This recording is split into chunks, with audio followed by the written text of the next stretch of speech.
जैनं जयतु शासनो। पंच परमेष्टि भगवान की, आचार्य श्री गुरुवर कुंद कुंद महाराज की, आचार्य श्री गुरुवर विद्यासागर महाराज की।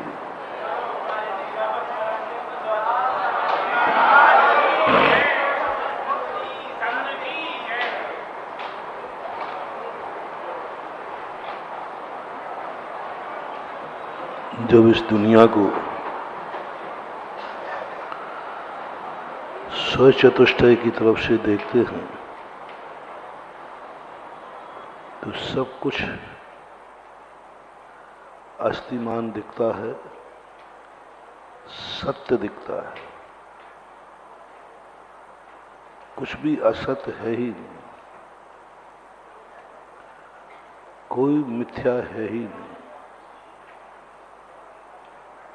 कोई भी बुरी वस्तु है ही नहीं। जब स्वयं चतुष्टय को देखते हैं,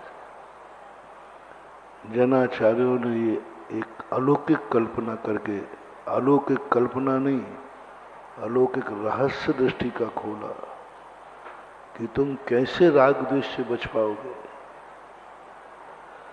तुम अपने तरीके से सोचोगे, न जाने कितनी वस्तुएं तुम्हें बुरी लगेंगी, न जाने तुम्हें कितनी वस्तुएं अच्छी लगेंगी, और जितनी वस्तुएं तुम्हें बुरी लगेंगी वे सब तुम्हारी दुश्मन हो जाएंगी, तुम्हारी विनाशक हो जाएंगी, तुम्हारा विनाश कर देंगे। क्योंकि जब व्यक्ति स्वयं की दृष्टि से देखता है तो दुनिया में अच्छी वस्तु बहुत कम है, अच्छी वस्तुएं बहुत कम है। आप देखना, आप दुनिया में अपनी दृष्टि से दुनिया को देखना, बहुत कम चीजें हैं जिनको तुम चाहते हो, बहुत कम चीजें, उनकी संख्या उंगलियों पर गिनने लायक है, जिसका वस्तुतः तुमसे तुम्हारा राग है। वे वस्तुएं बहुत गिनती की हैं, क्योंकि तुम उसी को चाहोगे जिससे तुम्हारा कोई स्वार्थ होगा, तुम्हारी कोई ना कोई लाभ होगा। व्यक्तिगत एक सबसे बड़ी कमी है, वह सत्य को नहीं चाहता, अच्छे को नहीं चाहता, वो अपने स्वार्थ को चाहता है। मेरा प्रयोजन किससे सिद्ध है, मेरे काम में कौन आएगा, मुझे सुख देने वाला कौन है, बस उससे मतलब है। उसको सत्य सत्य से कोई लेना देना नहीं। यदि उसे पता चल जाए कि इस असत्य से भी मेरा कल्याण है, वो असत्य को स्वीकार कर लेगा। मिथ्या दृष्टि क्यों हो जाते हैं? भयासा स्नेह लोभाश्य कुदेवागम लिंगना। क्यों चले जाते हैं कुदेवों के पास? और वो नहीं जो कुदेवों को नहीं जानते, वो नहीं जो सुदेवों को नहीं जानते, वो सुदेवों को जानते हैं, कुदेवों को भी जानते हैं, जानते हैं कि ये सच्चा देव नहीं है, फिर भी क्यों चले जाते हैं? जानते हैं कि ये खोटा गुरु है, चोखा गुरु नहीं है, फिर भी क्यों चले जाते हैं? जानते हैं कि ये मंत्र खोटे हैं, ये तंत्र यंत्र खोटे हैं, फिर क्यों स्वीकार कर लेता है? हर व्यक्ति जानता है कि नुकसानदायक, हमसे ज्यादा आप लोग जानते हैं, सब जानते हैं कि तुम्हारी जिंदगी में कितनी चीजें हैं जो ठीक नहीं है। तुम खुद ठीक कहते कि ठीक नहीं। इस संसारी व्यक्ति की ऐसी दशा है जो पढ़ रहा है पाउश पे कि तमाकू चमाना स्वास्थ्य के लिए हानिकारक। आप लोग सब पढ़े लिखे हैं ना, इतना पढ़ने में आता है कि नहीं आता है महाराज? आजकल सब पढ़ लिखे, यानी भारत वर्ष में इस समय पुरानी पीढ़ी को छोड़ दीजिए, नई पीढ़ी में 99% शिक्षित हैं। ज़्यादा पढ़े लिखे ना हो तो कोई बात नहीं, लेकिन इतना तो पढ़ ही लेंगे कि तम्बाकू स्वास्थ्य के लिए इतना। जितने पढ़े लिखे नहीं हैं वे खावे तो कोई बात नहीं, लेकिन जो पढ़े लिखे हैं, पढ़ रहे हैं, फिर भी खा रहे हैं, फिर भी खा रहे हैं। डॉक्टर खा रहे हैं, जिन्होंने लिखा है। एक अजमेर में एक डॉक्टर था मलिक करके, चैनल स्मोकर था।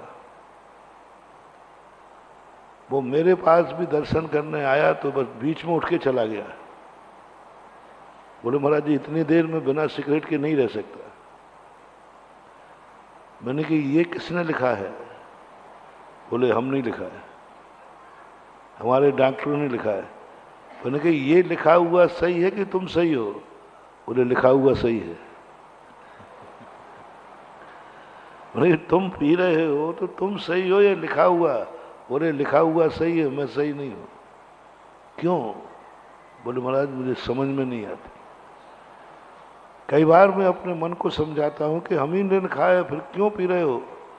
बोले महाराज पता ही नहीं, समझ में नहीं आ रहा है क्यों हो रहा है। यही दशा सारे संसार के जीवों की है। सब जान रहे हैं क्या नुकसानदायक क्या नहीं, कोई नहीं जानता क्रोध बुरा नहीं है, पर करते। सब जानते हैं कि चोरी बुरी है, लेकिन करते। सब जानते हैं कि ये पाप है, फिर भी करते हैं। क्यों करते हैं? मां तात्कालिक स्वार्थ, वो तुरंत खाने में अच्छा लगता है। बाल बुद्धि, बाल बुद्धि का सबसे बड़ा लक्षण है जो आगे पीछे पर विचार न करके तात्कालिक परिणामों पर विचार करता है, उसको बालक बोलते हैं। इसका आगे पीछे का कोई विकल्प नहीं करना। वर्तमान में ये कैसा है, बस उस पर विचार करके स्वीकार कर। वर्तमान में वस्तु मुझे अच्छी लगती है, बच्चे को मिट्टी अच्छी लगती है, वो विचार नहीं करेगा। और जैन दर्शन ने ज्ञानी किसे कहा?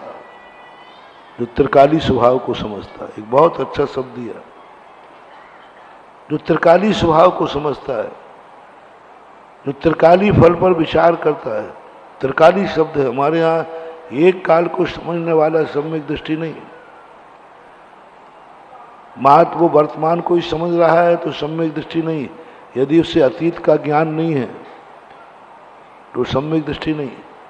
भविष्य के संबंध में कोई ज्ञान नहीं है, सम्यक दृष्टि नहीं। वर्तमान का ज्ञान जो है बहुत छोटा है। वर्तमान का ज्ञान यदि तुम्हें है तो तुम बालक हो। वर्तमान का ज्ञान इतना ही है कि मैं मनुष्य हूं। वर्तमान का ज्ञान इतना ही है कि मैं आगरा में हूं। वर्तमान का इतना ही ज्ञान है कि आज जो मेरे पास परिवार सब है, इतना ही है।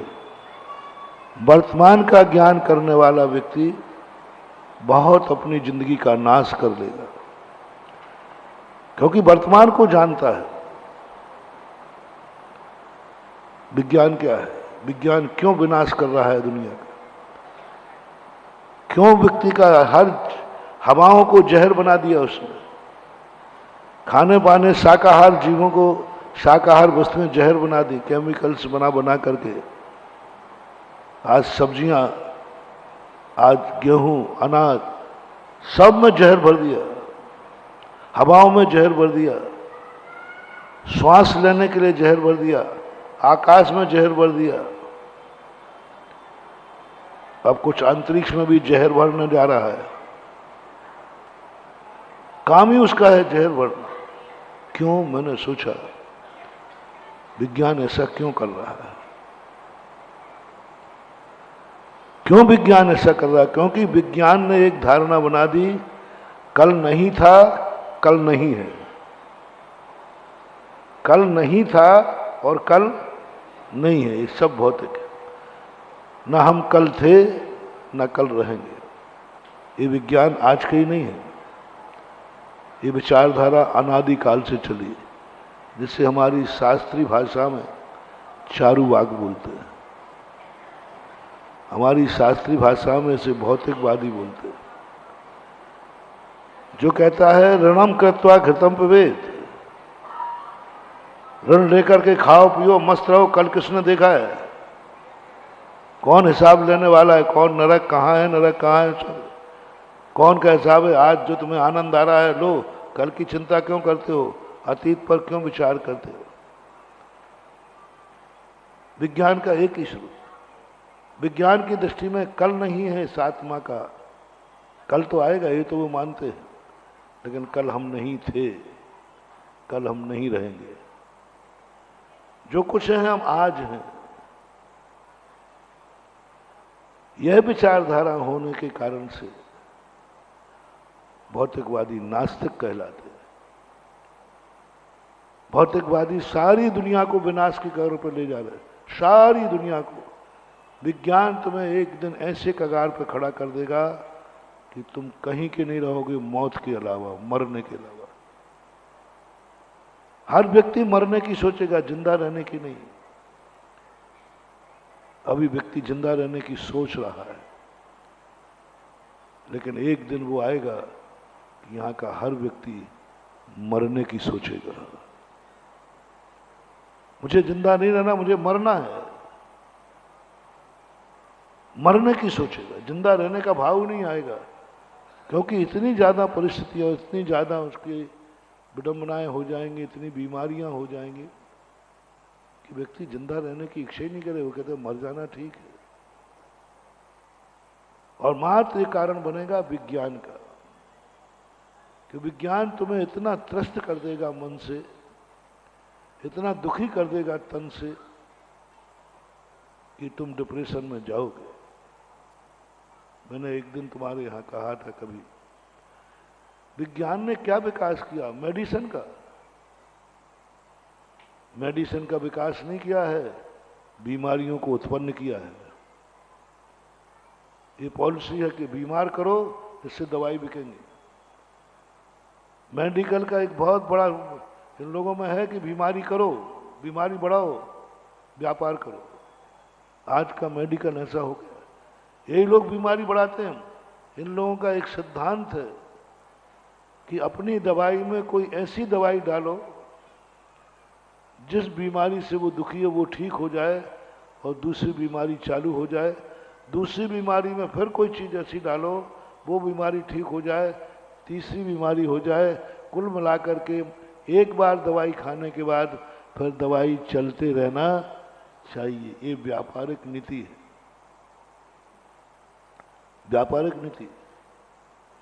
वाणिज्य नीति यही कहती, चाइना यही कहता है, बहुत आकर्षक चीज बनाओ, लेकिन वो ज्यादा दिन नहीं चल पाए, टर्नओवर होने दो, यूज एंड थ्रो। विज्ञान का एक ही नारा है, यूज एंड थ्रो, उपयोग करो फेंक दो। दूसरा देखो, दूसरा देखो, नया देखो, क्या पुराने में लिए बैठे हो। और ये स्थितियां जो आज बन रही हैं, महानुभाव, धर्म यही कहता है नहीं, वर्तमान को समझो, थोड़ा जरूर समझना है, लेकिन तुम कल भी थे, उस पर थोड़ा सा याद कर लो, स्मृति कर लो। हम अतीत में तुम्हें ले नहीं जा रहे हैं, अतीत को तुम्हें याद करा रहे हैं। शास्त्रों में मुनि महाराजों के लिए सम्यक दृष्टियों को नरकों का दर्शन कराया। पूज्यवर वसुनंदी महाराज ने, मूलाचार्य मुनि महाराज को पढ़ा रहे हैं, कहले थोड़ा नरकों का दर्शन कर लो, निगोद का दर्शन कर लो, विकलत्रों का दर्शन कर लो, संसार का दर्शन कर लो। अरे भाई, मैं मोक्ष का दर्शन करना चाह रहा हूं, मुझे मोक्ष का दर्शन कराओ, मोक्ष मार्ग का दर्शन कराओ, लेकिन वो संसार मार्ग का दर्शन करा रहे। बोले स्मृति में ला लो, क्योंकि रास्ते में विघ्न बहुत है। रास्ते में जहां तुम जा रहे हो परेशानियां बहुत आएंगी और तुम लौट आओगे। समझना, अतीत का दर्शन क्यों करना, अतीत की स्मृति क्यों रखना, अतीत के संबंध में क्यों कहा गया कि तुम कहां से आए हो। अरे आए होंगे, भूलो, नरक से, निगोज से, एक श्वास में 8-10 बार से, ये सारी स्मृति दिला रहे हैं। अरे भाई जो बीत चुका उसकी याद क्यों दिला रहे हो। बोले नहीं, थोड़ा याद रखो, क्योंकि तुम जहां बढ़ रहे हो वहां इतनी कठिनाइयां आएंगी कि तुम पीछे लौट आओगे, तुम पीछे लौटोगे, तुम्हारे कदम पीछे आएंगे और तुम पीछे लौटोगे। इसलिए मैं दिखाना चाहता हूं कि आगे जब तुम्हें कुआं दिखेगा तुम पीछे लौटोगे, थोड़ा पीछे भी देख लो, खाई है। हर कठिनाई में, हर व्यक्ति को कठिनाई आती है मार्ग में, वो सोचता पीछे लौट जाओ, लेकिन पीछे खाई है, पीछे खाई। अब देख ले तू, आगे कुआं है, पीछे खाई है, लौटने में फायदा है कि कुएं में कूदने में फायदा है। अभी डर गया था, भय खा गया था कि नहीं नहीं मैं कुएं में नहीं कूदूंगा, कुआं है आगे। हाँ तो क्या करेगा, मैं तो पीछे लौटता हूं, पीछे देख खाई है। अब फैसला करो, कुएं में कूदना ठीक है, खाई में गिरना ठीक है। कुएं में कम से कम सीढ़ी है, कुआं बंधा हुआ है, कुएं के आसपास लोग कोई ना कोई निकाल लेगा। कुएं में गिरा व्यक्ति कि बचने की बहुत उपाय है, लेकिन खाई में गिरने का कोई उपाय नहीं है। तो मन तुरंत कहेगा कि नहीं, अब मैं कुएं में कूदता हूं। कुएं में कूदने का साहस किसने दिलाया? खाई। खाई ने साहस दिला दिया कि देख ले खाई है, इसलिए अतीत को याद जरूर करना, अपने नरकों के याद जरूर करना। हमारा मन बहुत जल्दी मचलेगा, हमारा मन बहुत जल्दी थकेगा। उपवास के दिन मन मचलेगा, प्यास लगेगी, तो उन्होंने कहा ठीक है, इसको क्या लग रहा है? बोले इसको प्यास लग रही है, इसको भूख लग रही है। अच्छा, बहुत तेजी से लग रही है? हाँ साहब बहुत तेजी से लग रही है। तो क्या करना है? बोले खाने का मन हो रहा है, उपवास तोड़ने का मन हो रहा है। तो इसमें पाप लगेगा? बोले महाराज पाप लग जाए तो लग जाए, अब भूख प्यास सहन नहीं हो रही। अच्छा दिखा देता, देख ले, यदि उपवास तोड़ दिया तो पूरी जिंदगी में एक दाना खाने नहीं मिलेगा। प्यास इतनी लगेगी सागर का पानी पी जाए तो भी एक बूंद नहीं मिलेगी। देख तोड़ दे, कोई बात नहीं, ये पानी रखा है। क्या गजब की पूज्यवर भगवती आराधना कारण है, समाधि में लेने वाला।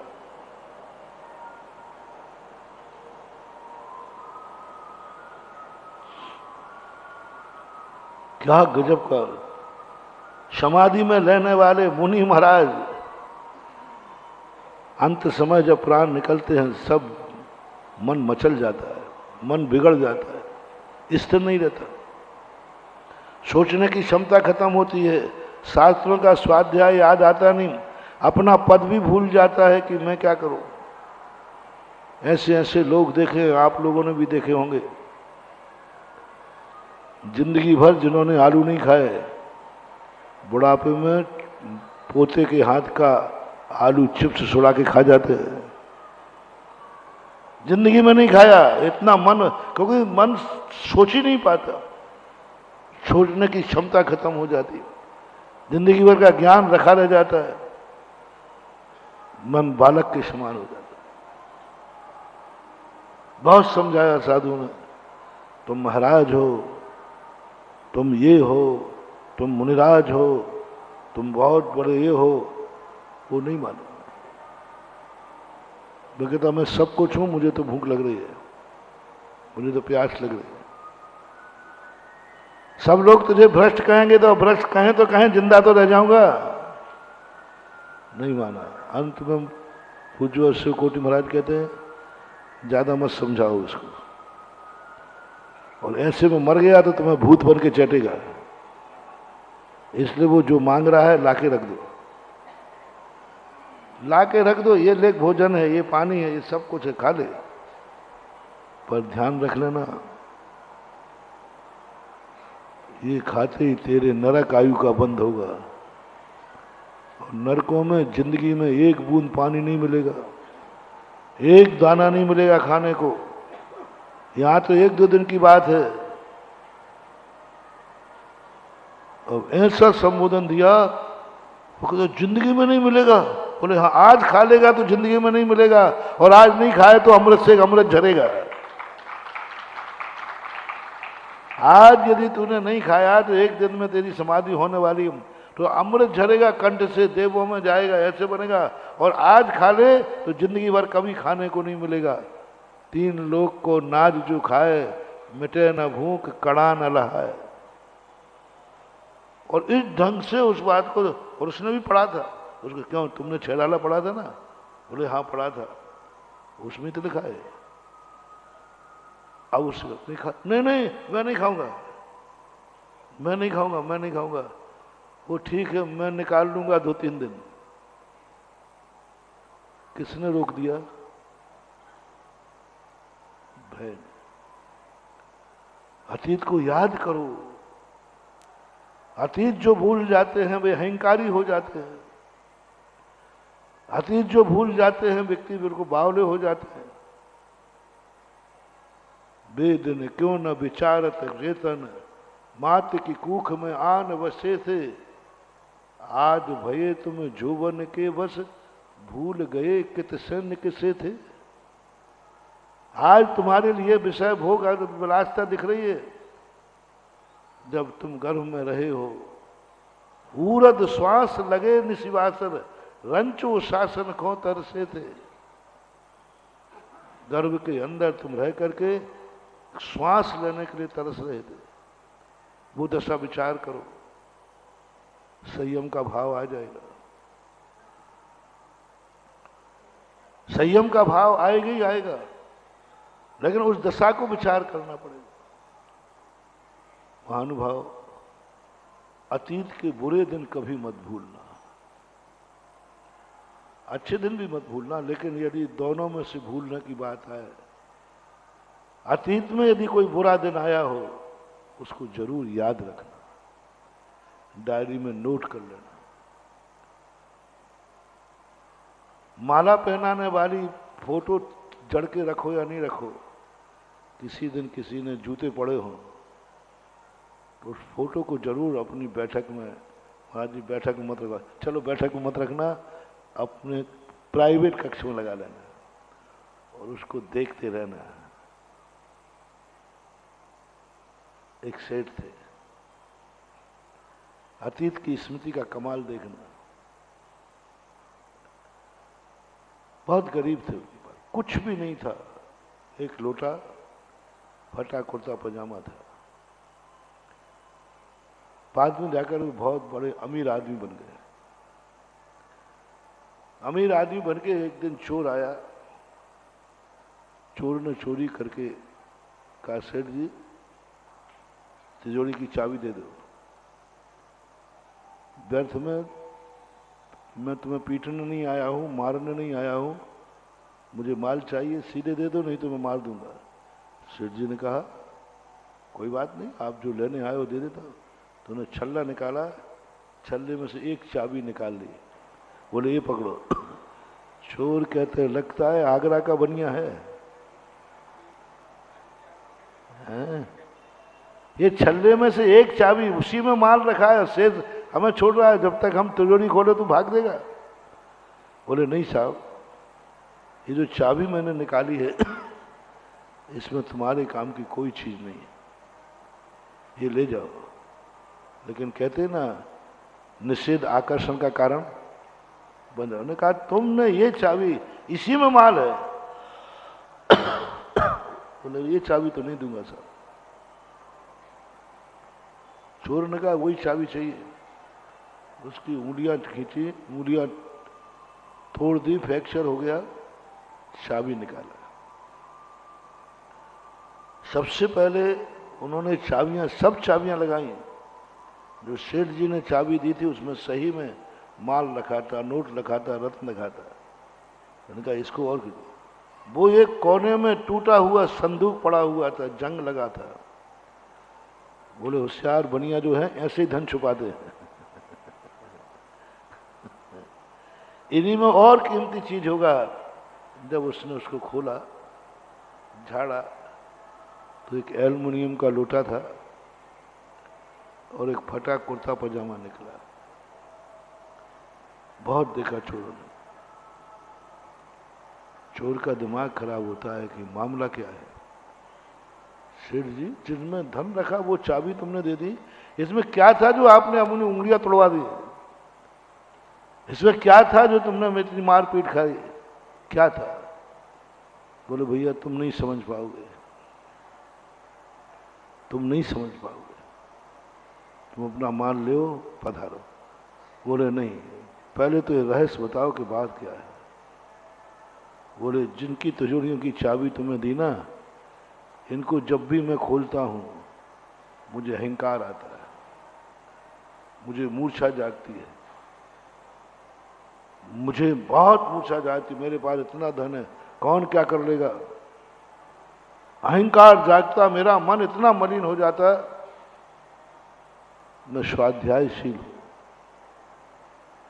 और धन को देख करके अहंकार आए गई, और आते ही मुझे पता चलता है ये नरक का द्वार है। वैवारम परिग्रहत्वम नारकर्षा, ये नरक का द्वार है जिसको पाकर के मैं अहंकार कर रहा हूं, जिस धन दौलत को पाकर मैं इतना अहंकार में जा रहा हूं, यही मुझे नरक ले जाएगा। 10 लाख सन पर्व के पहले मैंने सभी बड़े आदमियों से कहा था, सावधान, नरक गरीबों के लिए नहीं बनाए हैं, अमीरों के लिए बनाए, अमीरों के बनाए। आगम का वचन है, जितना ज्यादा आरंभ, परिग्रह, व्यापार, धंधा जिसके पास ज्यादा है, उतना ही ज्यादा उसका एक नरक नीचे है। जितना ज्यादा, सारे भारत के अमीरों से मैं कह रहा हूं, सावधान, चक्रवर्ती भी क्यों ना हो। चक्रवर्ती सीधा 7 में नरक। ये जो भी तुम्हारे पास वैभव है, आज एक दृष्टि दे रहा हूं, मोटिवेशन, तुम इतना सा, तुम कुछ मत छोड़ना, इतना ही सा ध्यान रखना। ये जो वैभव है, मंदिर में आने के पहले तिजोरी का दर्शन कर लिया करो, खोल के सोने के पहले कर लिया करो, और बस इतनी सी माला फिरना चाहिए। देखने की मना नहीं कर रहा हूं, बस गुरु महाराज ने कहा है, इसी तिजोरी में से जाता है नरक का द्वार। कहां से जाता है? तिजोरी में से जाता है नरक का द्वार। यदि मैं नरक गया तो इसी तिजोरी में से जाऊंगा। और इतना सा विचार करना, कोई ज्यादा विचार नहीं करना, और फिर बंद करके सो जाना। ये नरक का द्वार है, ये पाप का द्वार। तत्वार सूत्र में झूठा नहीं लिखा है। जिनके जितना बहुत आरंभ, जितना बढ़ता जाए, नरक का द्वार। 10 लाख क्षण के पर्व के पहले अंत में अपनी एक चर्चा और चली थी। जब मकान बने तो बस इतना जान लेना, मैं मकान नहीं बनाया, मैंने खुद अपने लिए जेल बनाया है। ये घर कारागृह है और मैं जेली हूं। बहुत अच्छे मकान में जिंदगी में एक बार अनुभूति करना, एक बार, चलो ज्यादा नहीं कराता, ज्यादा तुम्हारे ऐसो आराम में बाधक नहीं बनूंगा, जिंदगी में एक बार बस, ओनली वंस मोर, एक बार कभी मकान बनने के बाद, आगम की बात, एक बार आगम की बात मन में ला देना, ये महल नहीं, ये जेल है, और इस जेल में मैं रह रहा हूं, तो मैं अपराधी हूं। बड़े अपराधी को बड़ा जेल होता है, बड़े बड़े गेट हैं, बड़े बड़े शाकर हैं, और बाहर चौकीदार हैं। दो प्रकार के अपराधी होते हैं। खूंखार अपराधियों की क्या व्यवस्था है? खूंखार अपराधी जहां बंद हो तो बाहर क्या होता है? बोलो, पहरेदार। तो बड़े आदमी के बाहर क्या होते हैं? समझ लेना, मैं बहुत बड़ा खूंखार अपराधी हूं, तभी ये बाहर प्रोटोकॉल, ये सब होते ही चौकीदार। और गरीब आदमियों की झोपड़ी में किवाड़ कैसा होता है? और बड़े आदमी के किवाड़, अरे साहब बड़े मोटे होते हैं। छोटे अपराधी के लिए यूं खुला छोड़ देते हैं, और बड़े अपराधी हो तो उसका किवाड़ बहुत मजबूत होता है, बहुत मजबूत। पूरी जेल की कल्पना करो आप, एक दिन कभी 14 के दिन कर लिया करो, चलो 14 दिन के लिए तुम्हें छूट है, एक दिन, हफ्ते 15 दिन में एक दिन। बोला जी 15 दिन में थोड़ा जल्दी नहीं हो जाएगा? चलो 15 दिन नहीं, महीने में एक दिन, चलो चातुर्मास, चलो और कुछ नहीं तो साल में एक बार, और ज्यादा कुछ नहीं कर सको तो अंतिम कह रहा हूं, मरने के पहले जिंदगी में एक बार दिट्टी मग्गो भव, दिट्टी मग्गो भव, मत छोड़ पाओ, मत त्याग करो, दिट्टी मग्गो भव, दृष्टि से सोच लो। एक बार जिंदगी में आ गया। पंडित जी साहब बनारसी दास ने लिखा, बनारसी दास खुद लिखते हैं, एक बार कहनो तू मेरो मान ले, एक बार कहनो मेरा मान ले, बस दोबारा मैं कहूंगा ही नहीं। एक बार मैं जो कह रहा हूं, बस एक बार मेरे कहने के अनुसार तू अपना मन, तू अपना सोच, तू अपना क्रिया, एक बार बस, दोबारा कहूंगा ही नहीं। क्यों नहीं कहोगे साहब दोबारा? फिर मुझे अपने उस आनंद पर विश्वास है, तो एक बार चख लेगा तो फिर कहने की जरूरत नहीं, तो उसे पाने के लिए तड़प जाएगा, तड़पेगा। ये स्नैक्सी होते हैं ना, जो एक गुटखा, ज्यादा बस एक बार खा लीजिए, बस एक बार, ज्यादा तो बाद में तो कहना ही नहीं है। अंग्रेजों की नीति है, बस एक बार चाय पी लीजिए, बस बाद में तो आपको कहना ही नहीं है। उन्हें मालूम है कि एक बार पीने के बाद उसमें ऐसी चीज डाली हुई है कि एक बार लगने के बाद स्वाद बार बार। ऐसे हमारे आचार्यों ने कहा है, उनको भी विश्वास है कि मेरे उस आनंद में एक ऐसी चीज डली है, तो एक बार चख ले बस, फिर नहीं कहूंगा। एक बार चखने के बाद तू जिसे पाने के लिए तड़प जाएगा, मैं छीनूंगा तू मर जाएगा, लेकिन छोड़ेगा नहीं, ऐसा है यह स्वाद। एक बार अपने पूरे मकान महल में जेल की कल्पना करना, जिंदगी में एक बार। जेल की व्यवस्था देखना खूंखार आतंकवादी की, और तुम अपनी व्यवस्था देखना, शव एक समान पाया जाएगा।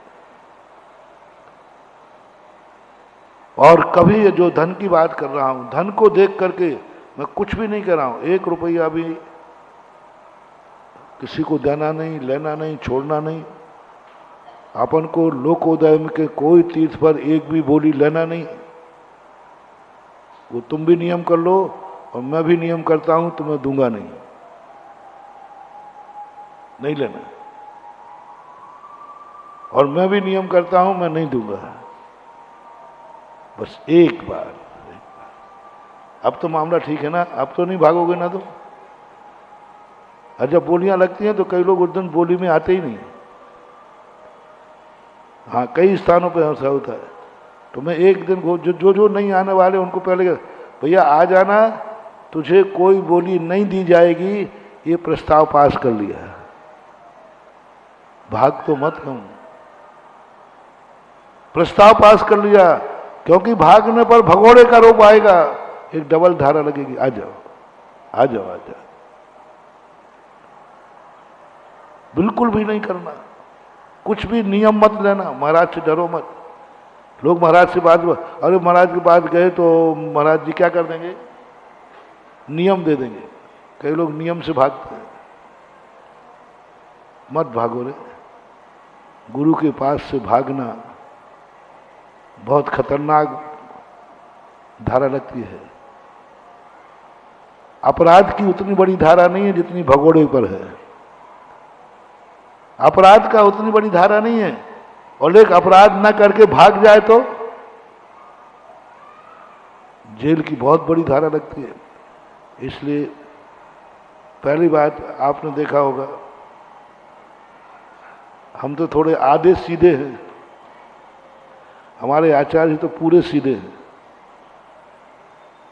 आचार्य किसी को कोई नियम,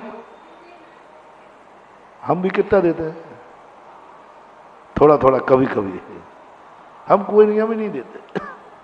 लोग कहते महाराज जी आप आहार ले लिया, आपने कोई नियम नहीं दिलाया। मैंने कही मन तो मेरा करता है नियम दिलाने का, लेकिन आजकल दिलाना मैंने बंद कर दिया।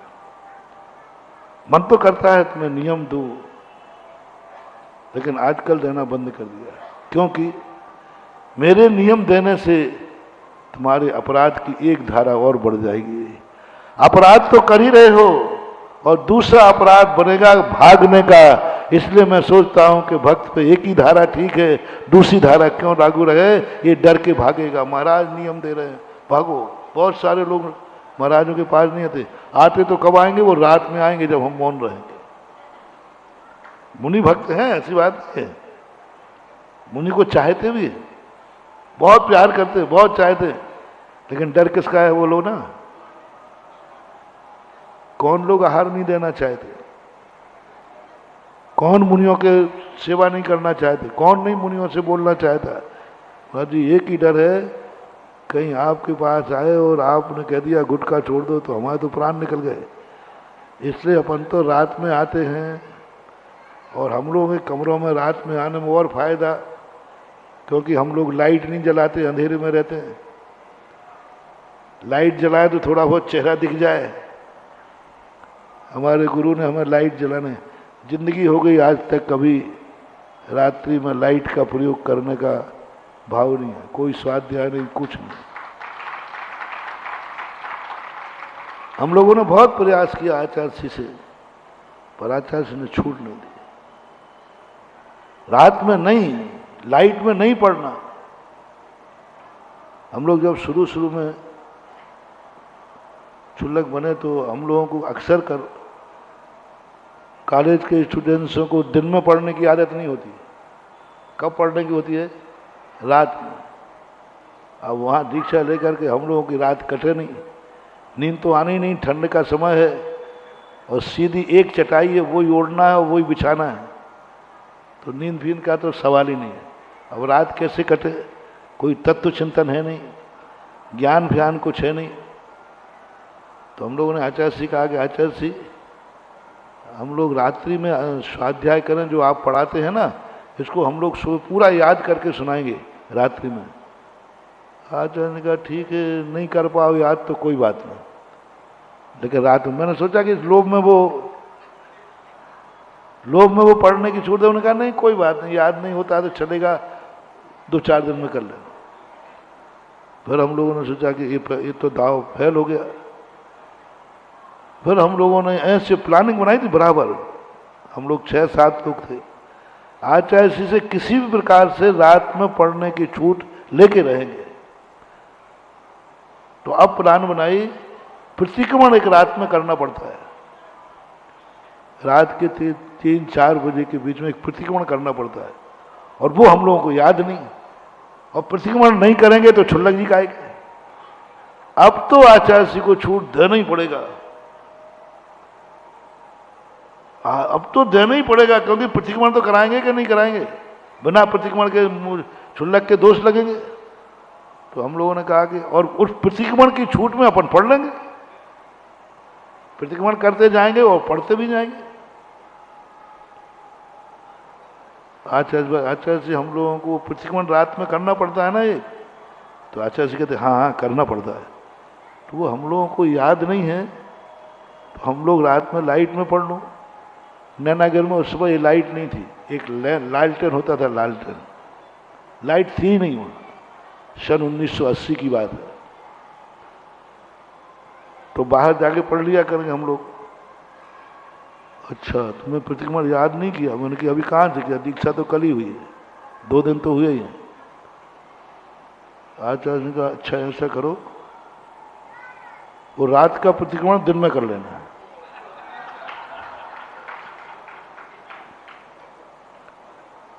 अब फिर दोबारा तीसरा प्लानिंग बनी कि महाराज जी दिन में कब करूं, आपको तो समय नहीं देते हो। सुबह उठते हो तो उठते ही तुरंत आपके पास आओ, आप क्लास ले लेते हैं और 9 बजे तक क्लास लेते हैं।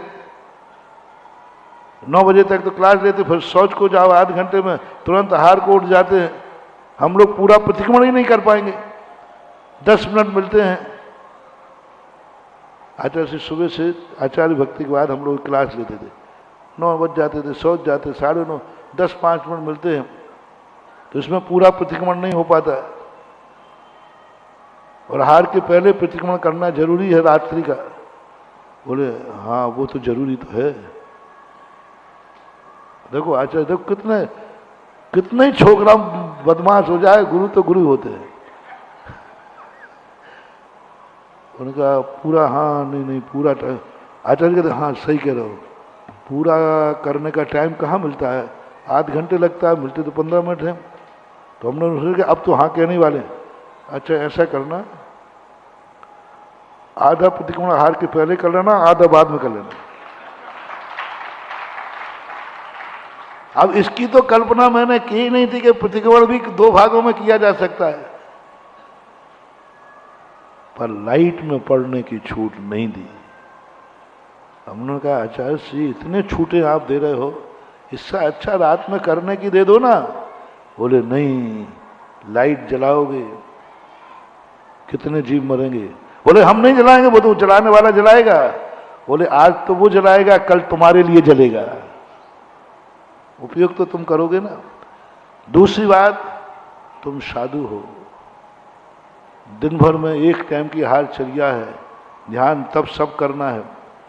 और यदि तुम रात्रि में निद्रा नहीं लोगे तो कुछ दिन के बाद गर्मी चढ़ जाएगी। नहीं हम लोग रात में पढ़ते हैं, हाँ रात में पढ़ते हो, दिन में सोते थे। वो रात भर जागता है जो दिन भर सोता है, पर दिन में सोना पड़ता होगा। हाँ वो तो सोते हैं, तो दिन में नहीं सोना और दिन में जाग। कुल मिलाकर आचार्य श्री ने छूट नहीं दी, कुछ नहीं। बोले ये दोष 2 महीने लगेगा, लेकिन लाइट का दोष जिंदगी भर लगेगा। 2 महीने में याद हो जाएगा। ये दोष कितने दिन लगेगा? 2 महीने लगेगा, 2 महीने में याद हो जाएगा, लेकिन लाइट का दोष तो जिंदगी भर लगेगा। उन्होंने नहीं जला दिया। हमारे पूज्य आचार्य महाराज ने कभी जिंदगी में लाइट का प्रयोग नहीं किया, कभी पढ़ने के लिए उपयोग आए नहीं कर। तो तुम लोगों के मजे हैं कि रात में भैयावृत्ति करने जाओ, वहां लाइट भी नहीं होती। इसी प्रसंग में कह रहा था। तो मैंने कहा ये तो और डबल चोरी हो गई। एक व्यक्ति गुटखा खाता था, सिगरेट पीता था, दोस्तों ने ला करके उसे छुड़ा दिया और उससे छूटता नहीं था। सब घर वालों को पता है कि गुटखा त्याग कर दिया, अब वो खा नहीं सकता। खाते ही महाराज के पास शिकायत। तो उसने खाने का स्थान कौन सा चुना मालूम? जहां कोई नहीं जाता हो। 24 घंटे में वो स्थान बताओ जहां दूसरा जा ही नहीं सकता।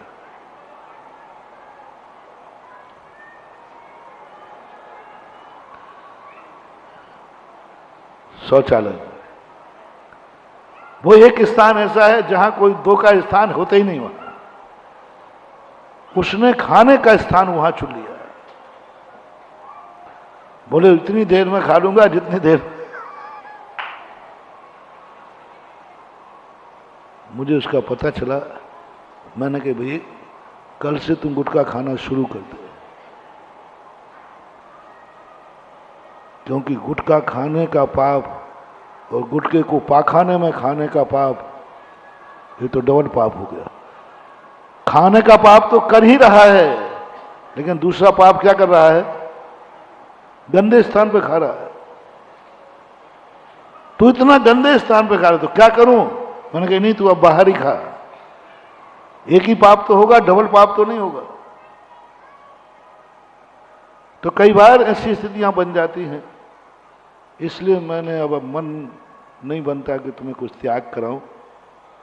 बहुत कम किसी को बोलता हूं, क्योंकि तुम त्याग कराओगे, तुम भागोगे, तुम डरोगे, एक पाप और करोगे, एक पाप और करोगे। इसलिए मैंने कह दिया मत भागो, मत डरो, हम त्याग नहीं कराएंगे। मत डरो, मत भागो, हम तुमसे दान नहीं कराएंगे। और तुम नियम ले लो, हम दान देंगे नहीं। दोनों तरफ ले लेना। दो ही चीजों से डरते हो आप साधु से, एक तो नियम से, और कहीं महाराज जी कोई बोली नहीं टिका देवे। और महाराज के सामने लोग, कमेटी वाले भी बहुत कलाकार होते हैं, ये भी चलाकर महाराज जी के सामने ही बोलेंगे अरे सेठ जी, जैसे महाराज की शर्म के कारण ये ना कर नहीं पाएगा, क्योंकि महाराज जी ना कर नहीं पाएगा। तो हम कई बार कहते नहीं भैया, तुम्हें दान मान की बात करना तो बाहर कर लो ना, नीचे नहीं। बोला नीचे नहीं, मामला तो आपके सामने बैठेगा। आप तो चुपचाप बैठे रहना, आपके सामने चढ़ूंगा। क्योंकि उन्हें मालूम है ये महाराज का परम भक्त है, ये महाराज के सामने ना कर ही नहीं सकता। कमेटियों को हमारे भक्तों का ये वीक पॉइंट मालूम है, इसलिए कई लोगों को पकड़ के लाते नहीं महाराज जी आपके सामने, क्योंकि उन्हें मालूम है। चलो इस बात से भी तुम्हें बरी करता हूं, बरी करता हूं। दान देना नहीं, नियम लेना नहीं, मैं दूंगा नहीं, तुम लेना नहीं। बस एक अंतिम बात जो मोटिवेशन दे रहा हूं, तिजोरी खोल करके मकान में बैठ करके जो भी तुम्हारा व्यापार चल रहा है उसमें बस एक बार इतना खोल करके देखना है, ये नरक का द्वार है, क्योंकि मैं बड़ा आदमी हूं। और बड़ा हो, मैं नगर का बड़ा आदमी हूं, मैं प्रांत का बड़ा आदमी हूं, मैं भारत का सबसे बड़ा आदमी हूं। पेपरों में आता ना विश्व का सबसे बड़ा, आते हैं पेपर में, उन सबसे मेरा कहना है विश्व में तुम सबसे बड़े आदमी हो। कुछ भी नहीं करना, बस एक बार खोल के जाना, गुरु का मनाना तुम्हें सफल हो जाएगा, गुरु का मिलना तुम्हें सफल हो जाएगा। तुम्हारी जिंदगी इतनी काफी है गुरु से और कुछ ले पाओ या ना ले पाओ, गुरु की बात और मान पाओ या ना मान पाओ, गुरु के कहे अनुसार तुम चल पाओ या ना चल पाओ, कोई बात नहीं।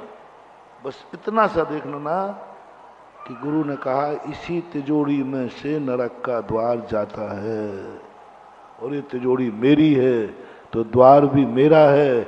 इसका अर्थ है इस पर्याय के बाद मुझे कहाँ जाना है। मैं ज्यादा आग नहीं लगाऊंगा,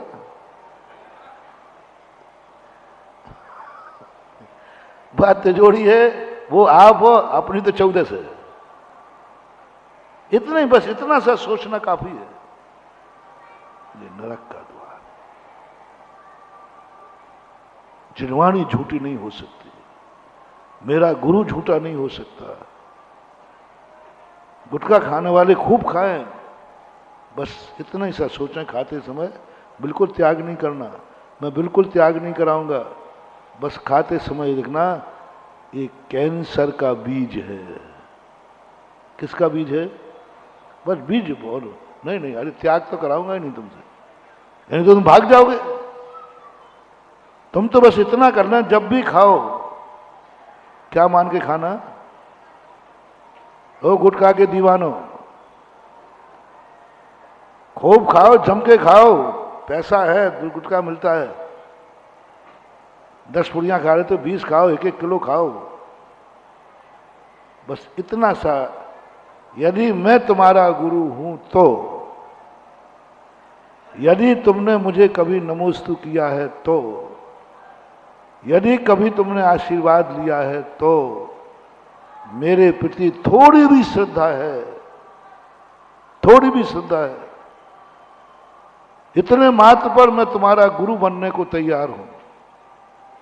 इतना मानने पर भी तुम्हें शिष्य बनाने को तैयार हूं। बस आज के बाद गुटखा खाना ये कैंसर का बीज है, ऐसा सोच करके खा लेना, बस इतना। मैं कहाँ मना कर रहा हूं, कौन मना कर रहा है? बस कैंसर का बीज है। और बीज क्या होता है? जो जिसका बीज बोया जाए वही फसल होती है कि दूसरी? बोलो, चना बोया है तो, गेहूं का बीज बोया है तो किसका बीज बोया है? कैंसर का। तो क्या होगा? कैंसर। बस खाओ बेटा, खाओ, लगे रहो मुन्ना भाई, खाओ ना, कौन मना कर रहा है? बहुत छोटा सा नियम दिया है, नियम दिया ही नहीं, मेरा दावा है तुम्हारी होनहार भली होगी और तुमने सच्चे मन से गुरु मान करके इतना सा बात कही होगी, 6 महीने के अंदर अंदर आप श्रीफल लेके आओगे। नहीं, मुझे कैंसर की बोनी नहीं करना है, मुझे धर्म की बोनी करना है।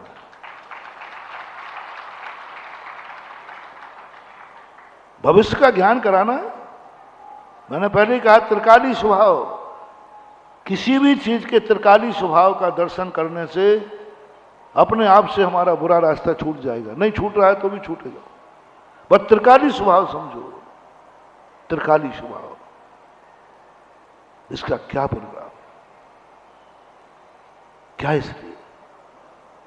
एक बार एक व्यक्ति ने कहा, महाराज जी देखो, आपके पास मुझे आहार देने का मन है। बोले, आप रात्रि भोजन त्याग तो नहीं कराओगे? अरे ने कहा, पहले ही हमारी नस पकड़ ली। तो मैं भी मैंने कहा नहीं कराऊंगा। तो बस महाराज, मेरा आहार देने का मन है। परिवार के सब लोग थे। बोले, महाराज जी ये लोग बार बार आहार देने की बात करते हैं, मेरा भी मन करता है, लेकिन मैं इसलिए नहीं देता कि आप रात्रि भोजन त्याग कराओगे। तो मैंने कहा नहीं कराऊंगा। महाराज पक्का? मैंने कहा कच्चा क्यों बोलूंगा, नहीं कराऊंगा, नहीं कराऊंगा। बस महाराज, फिर तो हम रोज को आहार देंगे, प्रतिदिन देंगे। देख, आहार के बदले पर कोई दूसरी बात सोचना पड़ेगी। बस तू रात्रि भोजन करना, बस खाने के पहले ये सोच लेना, ये मैं मांस खा रहा हूं। खाने की मना नहीं कर रहा हूं मैं, मुझे उसके खून पर विश्वास था, मुझे उसकी बल्दियत पर विश्वास था, मुझे उस जैन जाति पर विश्वास था। ये जैन की औलाद है, ये जैन का खून है, उसकी बल्दियत की 7 पीढ़ियों को मैं जानता था। मैंने कहा नहीं, नहीं छोड़ना। बस इतना सा विचार करना, मैं मांस खा रहा हूं। और अलग अलग आइटम जितने परोसे जाए तो उस पर नाम भी अलग अलग रख देना। ये मछली का है, ये गोल गोल कोई चीज आए तो ये मुर्गी का अंडा है, ये शुगर का है, ये फलाने का, जितने सब आइटम, बस ये मान करके, ये सोच करके तू रात में खाएगा। तेरा भोजन तो नहीं छुड़ाया ना, मात इतना सोच लेना, इसके सोचने के बाद खा जाना। घर वालों से कहा कि महाराज जी परोसना तो हमें पड़ेगा, पूरे घर में कोई रात में नहीं खाता है। बोले महाराज रात में परोसना तो हमें पड़ेगा, एक तो नहीं बना के खा लेगा। मम्मी थी, पत्नी थी, तो बोले महाराज जी ये क्या बात हो गई। हमने कहा तुम्हारी ये झूठ है, जब भी तुम परोसना तो उस मांस के अलग अलग नाम लेके परोसना। कि दाल परोस रहे हो तो फलाने का सूप, सब्जी फलानी फलाना, नाम रख देना। सब सब्जियों के जितने घर में ये उस दिन खावे, उन सब सब्जियों के नाम मांस पे होना चाहिए। ये लौकी नहीं बोलना, क्या बोलना, फलाने का मांस, फलाने का मांस, फलाने का मांस, बस ये बोल के परोसना। चला गया पट्टा। बोले ठीक है महाराज, रात्रि भोजन त्याग नहीं कराओगे। मैंने कहा नहीं कराऊंगा, मैंने हार ले लिया। मैंने कहा तुम भी ये नियम नहीं तोड़ेगा, खाते समय सोचो मैं मांस खा रहा हूं, और परोसने वाला इससे परोसेगा। 3 दिन हो गए उसको, वो सारा भोजन से मांस ही मांस दिख रहा, मांस ही मांस दिख रहा। बोले महाराज मुंह में नहीं जा रहा, उल्टी हो रही है। मैंने पहले ही कहा था कि तू जैन का खून है, मांस नहीं खा पाएगा, रात में खा पाएगा। रात में तो खा लेगा लेकिन मांस नहीं खा पाएगा। रात में तो खा लेगा, मांस नहीं खा पाएगा। बोले महाराज मैं तो पागल हो जाऊंगा। मैंने पागल हो चाहे कुछ हो, मैंने तो नियम नहीं दिलाया। नहीं अब मैं नियम लेता नहीं, तो आप दोगे नहीं, अब मैं नियम लेता। ये जैनाचार्यों की खोज है। आज तक किसी भी दर्शन में अविरत सम्यक दृष्टि नहीं होता, अविरत सम्यक दृष्टि नहीं होता। चारित्र से शुरुआत होती है। जैन दर्शन गजब का दर्शन है। कोई नियम मत लो, दिट्टी मग्गो भव, तुम जो करते हो सब करो, दिट्टी मग्गो भव। जैन दर्शन का 700 करोड़ ऐसे लोग हैं जैन जो दिट्टी मग्ग हैं, कुछ भी त्याग नहीं है। चारित मोह बस लेस न संयम, पैसुरनाथ जजे, कोई भी नियम नहीं है, दिट्टी मग्गो।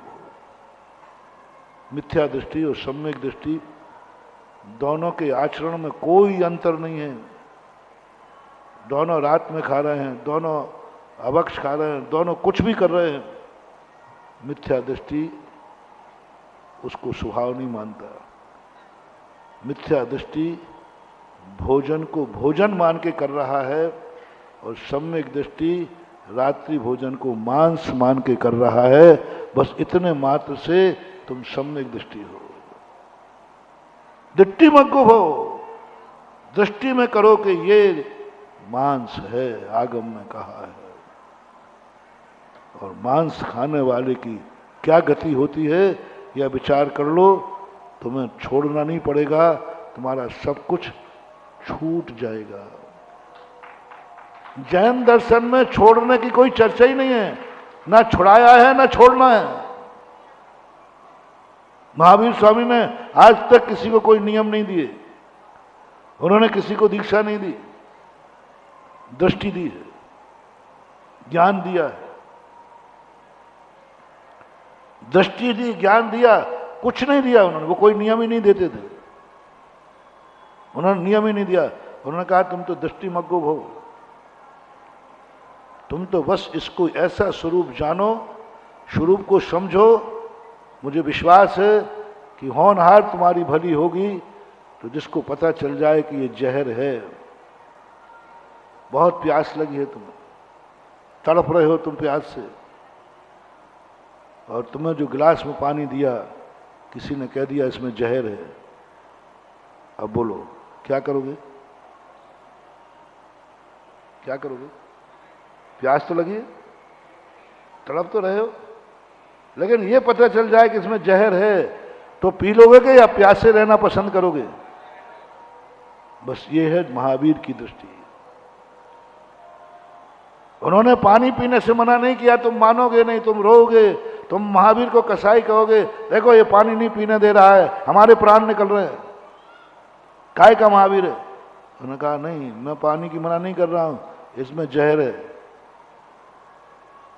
मैं मना नहीं कर रहा हूं, इसमें जहर है, अब तेरी मर्जी, पीना हो तो पी ले, नहीं पीना हो तो मत पी।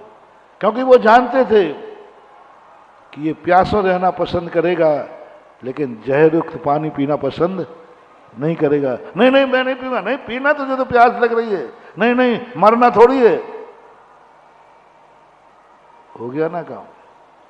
ये है जैन आगम का अविरत सम्यक दृष्टि। ग्रस्त को तमाशा मचा रखा है, सारे पापों की छूट करके कह रहे हैं सम्यक दृष्टि है, ये भी मेरा एक भक्त है, मेरा एक मोक्ष मार्ग की प्रथम सीढ़ी, मोक्ष मार्ग में चलने वाला है। क्या तमाशा मचा रखा है? कुछ भी नहीं, सब कर रहा है, फिर भी कह दिया नहीं, मोक्ष मार्ग की प्रथम सीढ़ी। इतनी वीआईपी छूट तो नहीं होना चाहिए। हम लोगों को इतनी सी भी छूट नहीं। अश्मण पावकम गणनातीते नगोद पात्रा।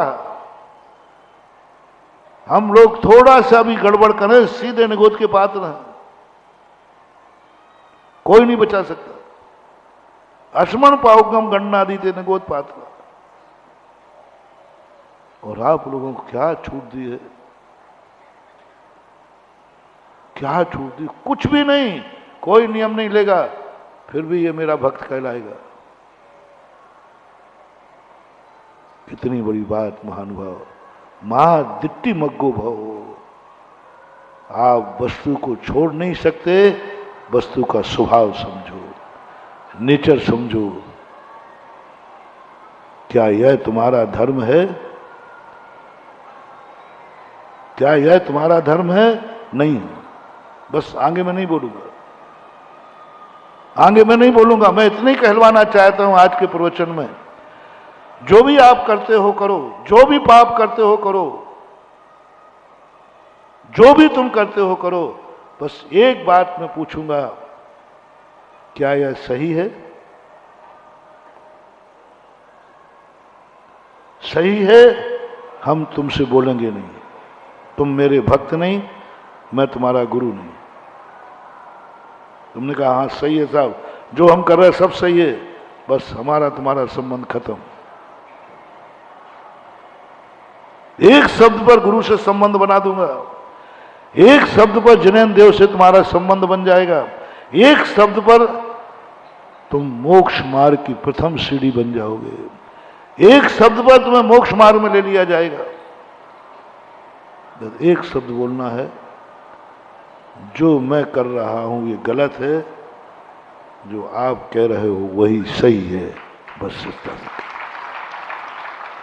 अब मैं कोई परेशानी में तो नहीं डाल रहा हूं। जो मैं कर रहा हूं वो गलत है, मैं रात में खा रहा हूं गलत है, ये पाप है, ये बुरा है, आप मना कर रहे हो यही सही है, बस इतना करना है। तुम खा रहे हो, रात में खाओ, बस दिट्टी मग्गो हो, दिट्टी मग्गो हो। जो भी मैं पूरे संसार की हर क्रियाओं को करता हुआ, सेवंतो भी न सेवदी, असेव मागो विहोद, असेव मानो विहोदी, पगरण चिट्ठा कस्य भी नय पाए रणोत्तिसो। सेवन तो भी न सेवदी, सेवन करता हुआ भी सेवक नहीं है। पगरण चिट्ठा कस्य भी नय पाए रणोत्तिसो होई।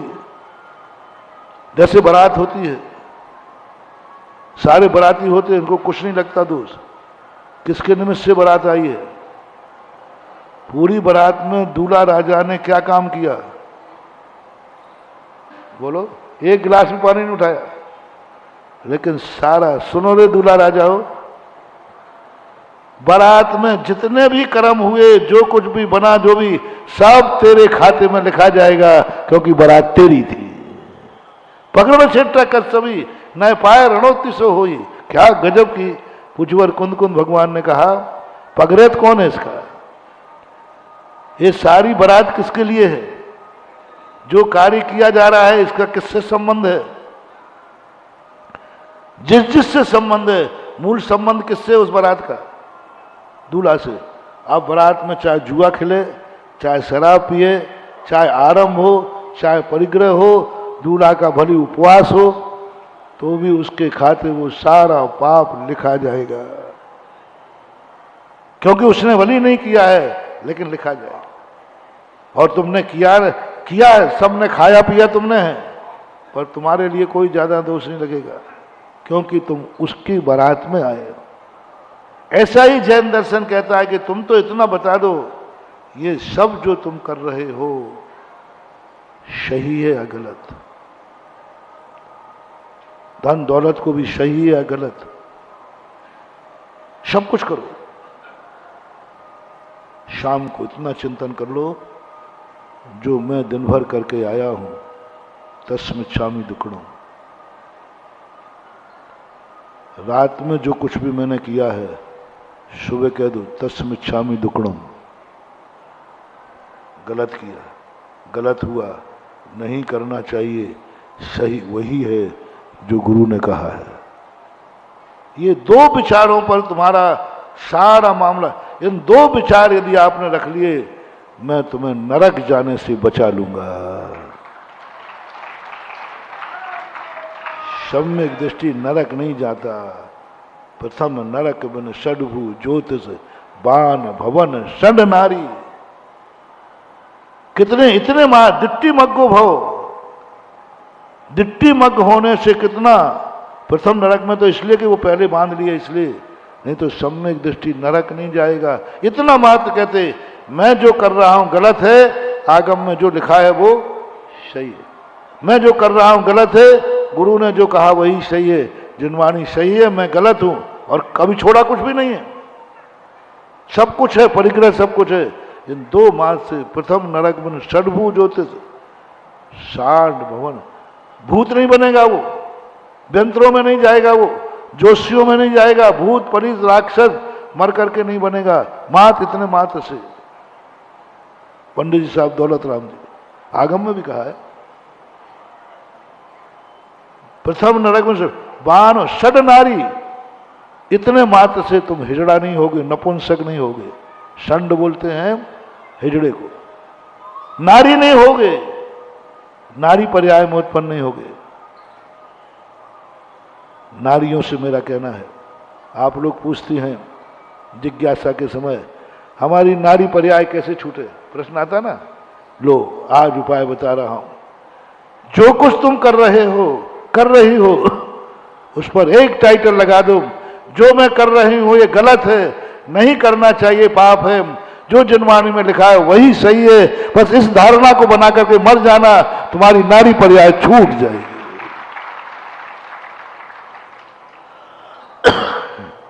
नारी पर्याय में उत्पन्न नहीं हो। बात इतने मात्र से, जो मैंने किया जिंदगी में मिथ्या था, गलत किया, विभाव था, पाप था, ये एक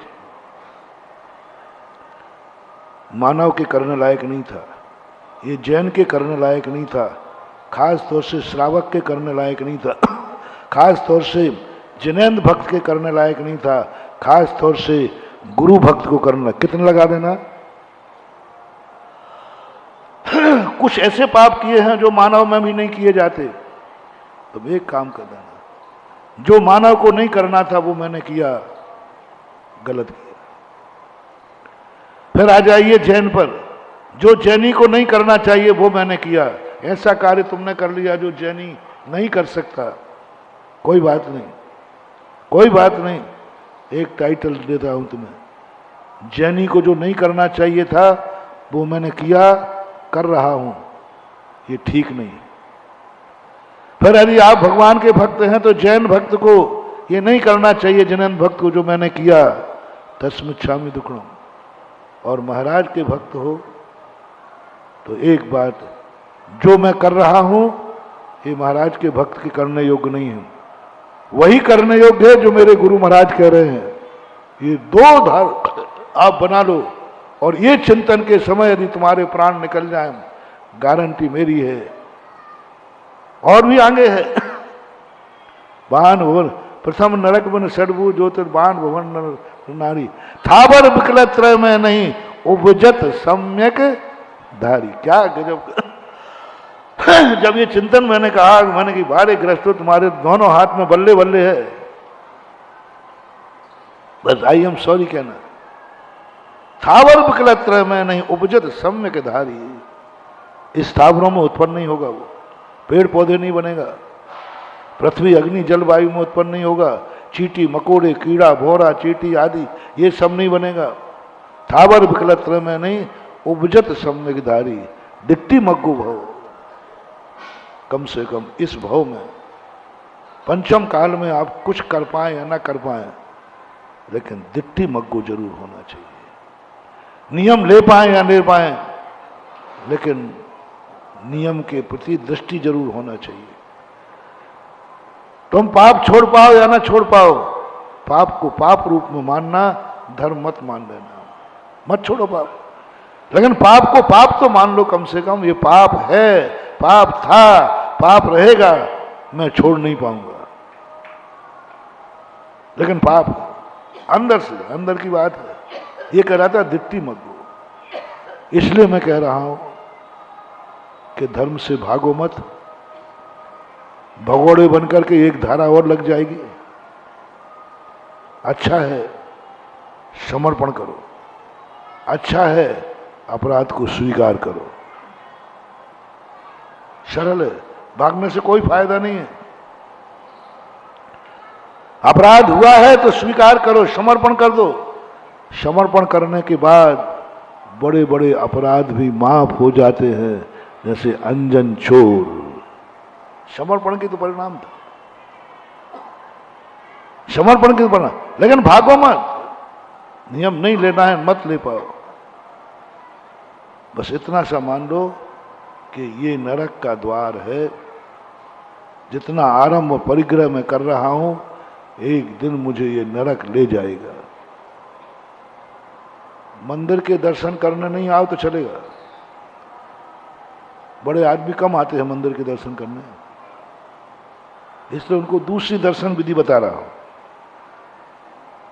गरीब लोग तो आते हैं मंदिर, परेशान लोग आते हैं मंदिर, बड़े आदमी लोग मंदिर नहीं आते, वे अभिषेक पूजा नहीं करते, नहीं उनको कोई बात नहीं, चलेगा। तो मंदिर नहीं आते मत आना, प्रोशन में नहीं आते हो मत आना, माला नहीं फेरते हो मत फेरना, बस एक नियम ले लो, तो उन अमीरों को भी मैं बचा लूंगा। तुम्हारी फाइल बहुत डेंजर है अमीर लोगों, बहुत खतरनाक है। इस अमीरी पर यदि आयोग बैठ गया तो सीधा नरक है, आयोग बैठ गया तो नरक है, यदि केस हार गए तो सीधा नरक है, कोई नहीं बचा पाएगा। राष्ट्रपति भी आज का खा रहे, गरीब की नहीं, गरीब की तो मुचलरे पे छूट जाएगा। गरीब यदि मंदिर नहीं आया तो मुचलरे पे छूट जाएगा, गरीब यदि प्रोशन में नहीं आया मुचलरे पे छूट जाएगा। बस उसको कहना साहब मैं गरीब हूं, मेरे बात तो खाने को नहीं है, मंदिर के आऊं, एक मुचलरा भरना पड़ेगा। मुचलरा कहते उसको, वो भर के छूट जाओगे। अमीर आदमी नहीं छूट पाओगे, इसका कोई मुचलरा नहीं है। संसार के सारे बड़े आदमी कान खोल के सुनो, तुम मंदिर नहीं आ रहे हो मत आओ, तुम जिनवानी नहीं पढ़ रहे मत पढ़ो, तुम पाठशाला नहीं जा रहे तुम्हारे बच्चे मत भेजो। बस तुम्हें बचाने का एक उपाय बता रहा हूं, बस ये अंतिम है कि अपने वैभव को देख करके जब फैक्ट्री में जाओ, जब तिजोरी खोलो, यही सब नरक का द्वार है। यही धन वैभव मुझे नरक ले जाएगा, जिसको मैं सुख का साधन मान रहा हूं, जिस पर हम अमीरी की अय्यासी कर रहे हैं। बस कुछ नहीं करना, अपने आप को खलनायक मान लेना। बस मेरी भूमिका, मेरी अय्यासी, मेरा ऐशो आराम, यही मुझे नरक ले जाएगा। यही महल, यही फैक्ट्री, यही धन दौलत, यही मेरे नरक के कारण बनेंगे। यहीं में से नरक का रास्ता निकलता है। मेरे गुरु कभी झूठ तुम्हें दिखेगा नहीं। तिजोरी में से नहीं, महाराज जी आपको मालूम नहीं हमारी तिजोरी कौन सी प्रूफ है? सब तरफ से प्रूफ है। अरे महाराज उसमें दरवाजा, वो तुम्हें नहीं दिखेगा बेटा, वो तुम्हारे गुरु को दिखता है, वो तुम्हारी जिनवानी माँ को दिखता है, वो तुम्हारे सर्वज्ञ भगवान को दिखता है। इसी तिजोरी में से जाएगा तू, इसी तिजोरी में से जाएगा। वही तुझे नरक ले जाने का कारण बनेगा। तूने जिंदगी में कोई पाप नहीं किए हैं, कोई पाप नहीं किए, सब कुछ त्याग था। क्या गजब की बात, महानुभाव, बहुत गजब। उमा स्वामी की बात पढ़ करके तो मैं आनंद ही आनंद, लड्डू फूटते हैं। एक पाप नहीं बताया नरक जाने वाला, वो है जो हिंसक है, हत्यारा है, मर्डर किए हैं, मांसाहारी है, वो नहीं कही उन्होंने बात। झूठ बोलने वाला है, वो नहीं कही। ठगिया है, वो नहीं कहा। व्यभिचारी है, वो नहीं कहा। चार पापों को उन्होंने नहीं कहा, हिंसा, झूठ, चोरी और कुशील, ये चार महान पाप। नरक जाने के लिए उन्होंने चर्चा ही नहीं की पूज्यवर में। किस पे जाके टिक गए? आरंभ और परिग्रह पे। परिग्रह पे दृष्टि गई, बोले ये जाएगा नरक। साहब ये मांसाहारी नहीं है, शाकाहारी है, बोले जाएगा। सुन रहे हो ना? साहब ये मांसाहारी नहीं है, शाकाहारी है, तो भी नरक जा सकता है। बोले साहब ये सत्यवादी है, झूठ नहीं बोलता है, तो भी नरक जा सकता है। ये साहब कभी चोरी नहीं करता है, बोले तो भी नरक जा सकता है। बोले साहब ये व्यभिचारी नहीं है, ये बलात्कारी नहीं है, इसने कोई व्यभिचार नहीं किए, बोले तो भी नरक जा सकता है। क्योंकि नरक का कारण तो वहवारम परिग्रह तुम नारकस्य। नरक का कारण तो बहुत आरंभ और परिग्रह है ना, परिग्रह है, पांचवा पाप नरक ले जाने वाला है। बोलो महानुभाव, कितने आप लोग सर्वे करना, कितने लोग हैं जो चार पापों से रहित हैं, जैन है, लेकिन पांचवें पाप में मक्खी चूस है। जैनियों में चार पाप के त्यागियों की संख्या में कमी नहीं है। कितने जैनी हैं जो मर्डर करते हैं, कितने जैनी हैं जो संकल्पी हिंसा करते हैं, कितने जैनी हैं जो जीवों को मारते हैं संकल्प पूर्वक। हमारी सभा में बताएं, कितने जैनी हैं जो सुबह उठ करके दिन भर में कितने जीवों को संकल्प पूर्वक मारते हैं। एक भी मरते हैं वो बात अलग। कितने जीव हैं यहां पर जो मरकर जीवों को मारकर खाते हैं? नहीं, मुझे भी विश्वास हो ही नहीं सकता, और जो होगा वो मेरी सभा में आ नहीं सकता।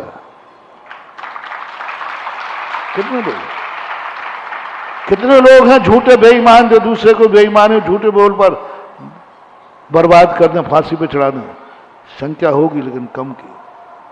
कितने लोगों को मान रहे हैं कि चोर डकैत हो, ये छोटी मोटी चोरी नहीं। यहां कितने डकैत बैठे, डकैत जो रात में दूसरों के ताले तोड़ करके डकैती करते हैं। व्यापार धंधे की नहीं कह रहा हूं। मुझे नहीं लगता जैनियों में कोई डकैत हो, कोई एकाध हो तो पता नहीं, 99% डकैत नहीं हो सकते। ग्रस्त की डकैती नहीं कर सकता। कितने लोग हैं जैनियों में जो व्यभिचारी हैं, बलात्कारी हैं, नगन। फिर अब महाराज चार पापों से रहित हैं, तो अब हमारा तो कल्याण हो गया ना। 4 पेपर में तो हम पास हैं, 4 पेपर में हम पास हैं महाराज। हमें आप ही बता दो भाई, कॉलेज में कोई 5 पेपरों में से 4 में पास है और 1 में नंबर नहीं है, तो पास का सर्टिफिकेट मिलेगा कि फेल का? अंतिम पाप में जैनी फंस जाता है। अंतिम पाप से जैनी नरक में मिल जाता है। जैनी को कोई नरक भेज दे? कौन सा पाप कर रहा है? मात्र जो अंतिम पाप है, ये जैनी के नरक का कारण बनता है। वो चक्रवर्ती कोई विष्णु नहीं थे, वो चक्रवर्ती कोई पापी नहीं थे, चक्रवर्ती भी चोर डकैत नहीं थे, वो चक्रवर्ती मांसाहारी नहीं थे, शुद्ध शाकाहारी थे। चक्रवर्ती मांसाहारी हो ही नहीं सकता, चोर डकैत हो ही नहीं सकता। वो चक्रवर्ती कोई भी विचारी नहीं थे, मात्र एक था उनके पास, परिग्रह की मूर्छा। परिग्रह था, अपरंपार पर, वो मूर्छा नहीं छोड़ पाए। जैनी जब भी नरक जाएगा, 5वें पाप से नरक जाएगा, 5वां। और जैनी जो 5वें पाप से जाते हैं उनके लिए ही नरक बनाएगा, गरीबों के लिए नहीं, उनके लिए बनाएगा। इसलिए जो जो बड़े आदमी हैं वे आज के बाद नहीं, दान नहीं दिला रहे हो, नहीं तो तुम समझो महाराज जी अब लोकोदय पे आ रहे हैं, लोकोदय पे तीर्थ बना, नहीं नहीं, अरे राम राम, चिंता मत करो रे। हैं, जिसने पेट दिया वो रोटी भी देगा, जिसने जीवन दिया वो कफन भी देगा। ये दुनिया तुम्हारे से और हमारे से नहीं बनती है। हम यदि शामिल नहीं होंगे तो दुनिया के काम रुक जाएंगे। हाँ, तुम लोगों को अहंकार होता है कि मेरे बिना नहीं थे, तो वो कुत्ता चलता है ना गाड़ी के नीचे, तो घरों में तुम लोग कहते अरे बेटा जब तक मैं हूं, पापा जी आप पधारो, तुमसे अच्छा चलेगा। लेकिन पापा को अहंकार होता है। ये सब अपने अहंकार है, हमारे तुम्हारे अहंकार है, कुछ नहीं होने वाला। दान भी उसी का लगेगा जो जन्म जन्म का पुण्यात्मा होगा। मैंने कहा था ना एक दिन, ये धर्म में बहुत बड़ी कूटनीति। जब भी तुम्हें कभी दान देने का भाव नहीं आवे तो इसको तुम्हारा दोष मत समझना, तुम्हारा दोष मत समझना। ये दोष धर्म की पॉलिसी है। धर्म की पॉलिसी है कि इसका धन न लग जाए मंदिर में, इसका ग्रास महाराज की अंजलि में चला जाए, तो क्या करें? ये तो दे सकता है, जैनी है। तो कर्म कहता है इसकी लोभ कसाय बढ़ा दो, इसको कंजूस बना दो, और कंजूस जैसे बन जाएगा इसका धन मंदिर में नहीं लग पाएगा। ये तेरी भूल नहीं है, ये धर्म की कूटनीति है। तुझे धर्म से बाहर करना था, इसका पापानुबंधी पुण्य था, इसको कैसे पीछे करूं? तो धर्म ने कहा एक ही उपाय है, इसको कंजूस बना दो। चमड़ी जाए पर दमड़ी जा जाए, क्योंकि इसको तो नरक जाना है। यदि ये दान दे देगा तो स्वर्ग चला जाएगा, ये तो अपराधी है। इसको नरक भेजना है, इसलिए उसको कंजूस बनाया, और कंजूस बनाएगा तभी तो वो नरक जाएगा। दान देगा तो बच जाएगा, दान देगा तो बच जाएगा। ये धर्म की और कर्म की मोनोपोली है। धर्म ने और कर्म ने कहा, कर्म पुलिस वाले हैं, धर्म मजिस्ट्रेट है। शासन और प्रशासन होता ना तुम्हारे, तो धर्म शासन है इसलिए धर्म को शासन बोलते हैं, और कर्म प्रशासन है जो व्यवस्था करता है। शासन क्या करता है? कानून बनाता है। प्रशासन क्या करता है? उसकी व्यवस्था करता है। यही तो तुम्हारे यहाँ होता है। विधानसभा में कानून बनते हैं, फॉलो कौन करता है? प्रशासन, कलेक्टर। हमारे यहाँ भी प्रशासन है, कर्म। और कर्म और शासन प्रशासन मिलकर के कहेंगे साहब इसको किसी प्रकार से, शासन कहेगा ये व्यक्ति मंदिर ना आ जाए, ये व्यक्ति दान ना दे देवे, ये व्यक्ति हार न दे देवे, तो क्या करें? क्या करें इसको? वो तो दे सकता है, क्योंकि वो तो सब तरफ से, कोई कानून के कोई भी इसकी धारा नहीं लग रही है जो नहीं दे सके। कोई नहीं रोक सकता, वो जैनी है, देगा, कोई नहीं रोक सकता। तो शासन कर्म से कहता प्रशासन से, तुम इसको कैसे रोक सकते हो? बोले साहब एक ही तरीका है, इसको कंजूस बनाए देता हूं। लोभ कसाई की इतनी तीव्रता कर दूंगा कि एक कौड़ी भी दान नहीं दे पाएगा। इसको मैं इतना व्यस्त कर दूंगा कि इसको मंदिर आने का समय ही नहीं मिलेगा, मिलेगा ही नहीं।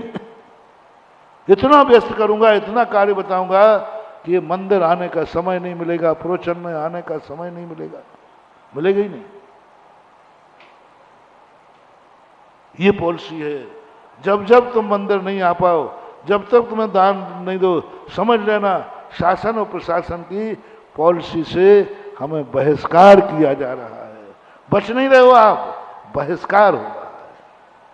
तुम सोचते हो मैं बच रहा हूं, बच नहीं रहे। तुम्हारा बचने में और बहिष्कार में कितना अंतर है।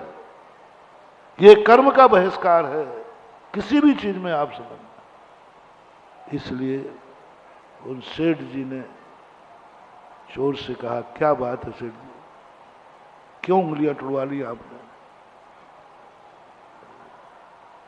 बोले भैया जो जो अभी तक मैंने बताया ना, वो चिंतन सेठ जी तिजोरी देखकर करते थे। तिजोरी खोलते मैं पापी होता था, अहंकारी होता था और मुझे नरक दिखता था। यही तिजोरी नरक ले जाएगी, यही तिजोरी, पर इसको खोलते मुझे नरक दिखता था। इसलिए मैं तिजोरी खोलने के बाद जब पूरी बंद करके फिर ये संदूक खोलता था, तो इसको देख करके मुझे मार्दव धर्म प्रकट होता था, अहंकार चूर होता था। कल देख ले तेरी क्या हालत थी। तो ये फटा कुर्ता पजामा देखकर, एल्युमिनियम का लोटा देख करके मुझे अपनी औकात पता चलती थी, तो मैं गरीबों के प्रति दयालु हो जाता था।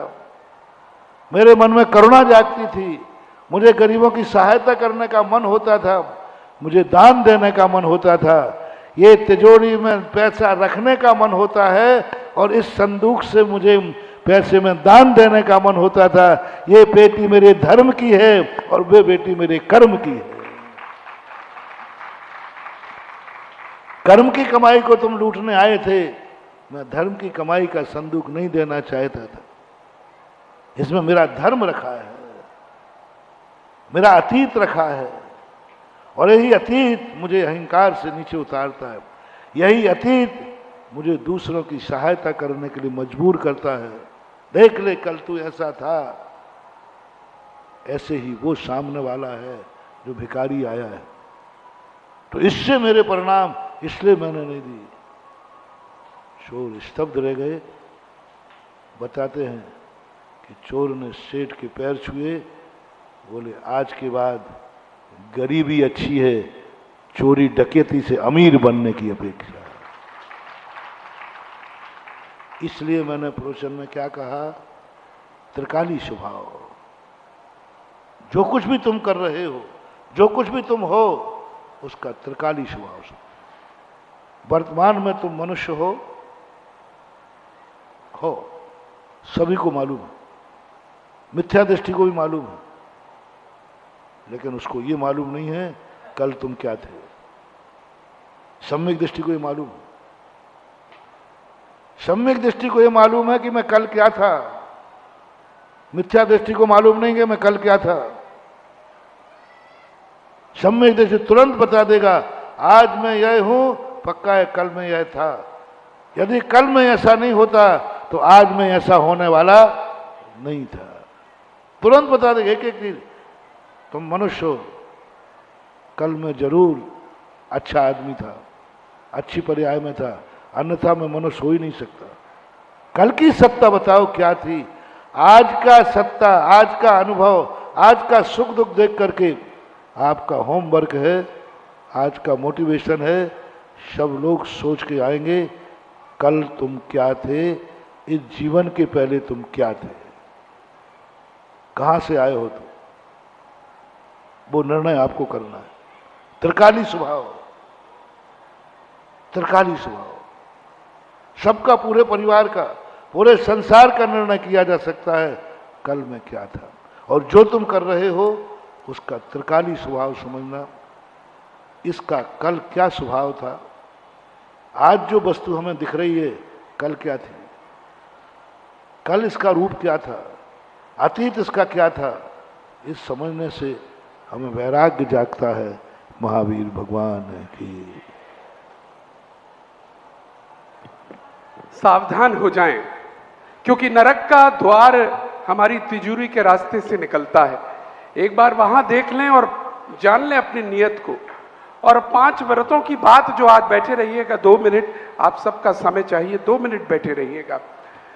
हम सबको 5 पाप की बात कही जाती है, लेकिन 5वां पाप छोड़ना सबसे कठिन है। और आज जिस पर चर्चा की जा रही है, कल क्या थे उस पर ध्यान दो तो वह भी बात पूरी होगी। आइएगा, जिससे पहले आज की सभा को समापन की ओर ले जाएं, अभी 4 दिन तक बहुत ही सुंदर विद्युत सम्मेलन यहाँ पर ठीक है भाई साहब, मैं बोल हाँ पूछ लेना अभी यहाँ मंच को बताने आया। 4 दिन तक यहाँ पर विद्युत सम्मेलन जो यहाँ आयोजित हुआ, बहुत ही शानदार कार्यक्रम, जिसमें प्रत्येक विद्वान प्रशंसा करता हुआ गया, आगरा नगर की, आगरा समाज की और आगरा की कमेटी की। और जिन लोगों ने इस कार्य को आगे बढ़कर अपनी जिम्मेदारी ली,